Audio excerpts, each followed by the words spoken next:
Good morning बच्चों, कैसे हो। वाणिज्य की इस कक्षा में आपका स्वागत है, अभिनंदन है। बच्चों, हमने अब तक मास्लो और हर्ज़बर्ग की द्विघटक विचारधारा का अध्ययन किया था। आज हम विलियम ओची की जेड विचारधारा का अध्ययन करेंगे।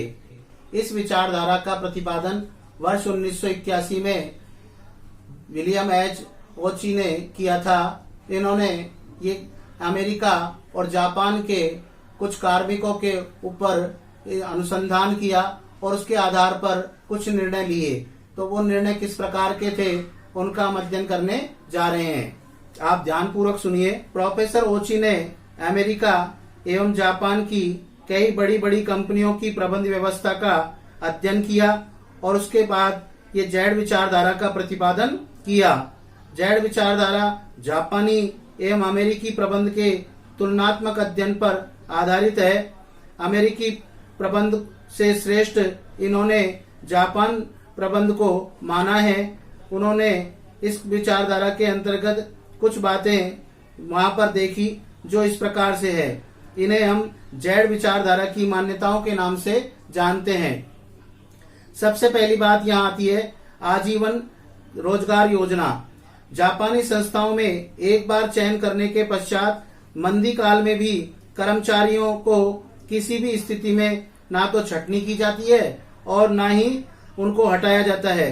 तो ऐसी संस्थाएं हानि उठा करके भी अपने कार्मिकों को बनाए रखती है। इससे कर्मचारी संगठन के वफादार एवं निष्ठावान बनते हैं। दूसरी जो बात आती है वो है मंद गति से मूल्यांकन एवं पदोन्नति। यहाँ पर ओची ने यह निष्कर्ष निकाला कि जापानी प्रबंधक यह मानते हैं कि उत्पादकता किसी एक व्यक्ति की देन न होकर सामूहिक प्रयासों के परिणाम होती है। इसलिए किसी भी व्यक्ति के गुण अवगुण का मूल्यांकन केवल 1-2 वर्ष में नहीं किया जा सकता। इसके लिए आवश्यक है कि दीर्घकालीन अवधि लगभग 10 वर्ष तक इस प्रकार का कार्य का अध्ययन किया जाना चाहिए और उनका मूल्यांकन किया जाना चाहिए, जिससे कि सही और अच्छे परिणाम प्राप्त हो सके। इसके पश्चात तीसरी जो मान्यता है वो है जीवन वृत्ति पथ। कि जापान में यह प्रयास रहता है कि प्रबंधक समस्त विभागों के कार्यों को समझे। इस हेतु कार्य परिवर्तन की नीति होती है। जापान में प्रबंधकों की विशेषज्ञता पर अधिक बल नहीं दिया जाता है, अर्थात वहां पर प्रत्येक प्रबंधक को अलग अलग कार्य सौंपा जाता है। उनमें धीरे धीरे परिवर्तन किया जाता है। क्रय प्रबंधक का कार्य क्रय प्रबंधक करता है, विक्रय प्रबंधक का विक्रय प्रबंधक करता है। लेकिन कुछ समय पश्चात विक्रय प्रबंधक का कार्य क्रय प्रबंधक करता है और क्रय प्रबंधक का कार्य विक्रय प्रबंधक करता है। जेड विचारधारा की मान्यता है कि मानवीयता पर बल दिया जाना चाहिए। इसके अंतर्गत ओची जी ने ये बताया गया है कि कर्मचारियों का ध्यान केवल कार्यस्थल तक ही सीमित नहीं रखना चाहिए। प्रबंधकों को कर्मचारियों के साथ साथ उनके परिवार, उनकी रुचियां एवं महत्वाकांक्षाओं आदि का ध्यान भी रखना चाहिए एवं कर्मचारी का सदैव मानवीयतापूर्ण व्यवहार करना चाहिए। इसका तात्पर्य यह है कि मानवीयता पर बल दिया जाना चाहिए, क्योंकि कर्मचारी उत्पादन का सजीव संसाधन है। इसलिए उसको संतुष्ट रखने के लिए पूरा प्रयास किया जाना चाहिए। उसकी औद्योगिक जगत की आवश्यकता ही बल्कि उसकी सामाजिक आवश्यकताओं की भी संतुष्टि करना आवश्यक है। इसके अलावा सामूहिक निर्णय की बात आती है कि संस्था के कर्मचारियों को निर्णय में भागीदार बनाया जाना चाहिए। जो निर्णय कर्मचारी से जुड़े हुए हैं एवं प्रत्यक्ष रूप से उनको प्रभावित करते हैं, ऐसे निर्णयों के लिए सामूहिक निर्णय प्रक्रिया का सहारा लिया जाना चाहिए।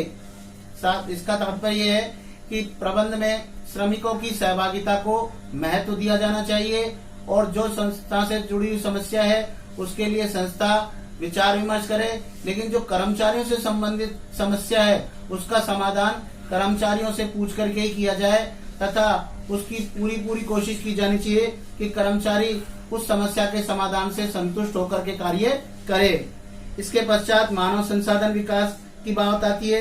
इस विचारधारा में कर्मचारियों को कार्य के प्रति लग्न एवं उत्साह पैदा करने की आवश्यकता होती है।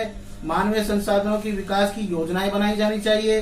कर्मचारियों की छिपी हुई क्षमता को पहचान कर इन क्षमताओं के विकास हेतु उचित शिक्षण एवं प्रशिक्षण दिया जाना चाहिए।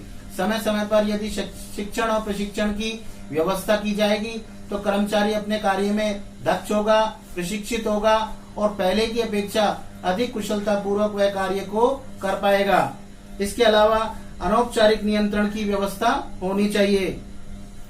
इस जैड विचारधारा में संस्था के कर्मचारियों के साथ अनौपचारिक संबंधों का निर्माण करके उन पर अनौपचारिक नियंत्रण के तरीके से नियंत्रण करने का प्रयास किया जाना चाहिए। प्रबंधकों को अपने अधीनस्थों में विश्वास तथा सहयोग की भावना पर बल देना चाहिए। इस तरीके की ये विचारधाराएं थी। ओची जी का ये मानना था कि जहां तक संभव हो सके, जहां तक कर्मचारी को संतुष्ट रखने का प्रयास किया जाना चाहिए।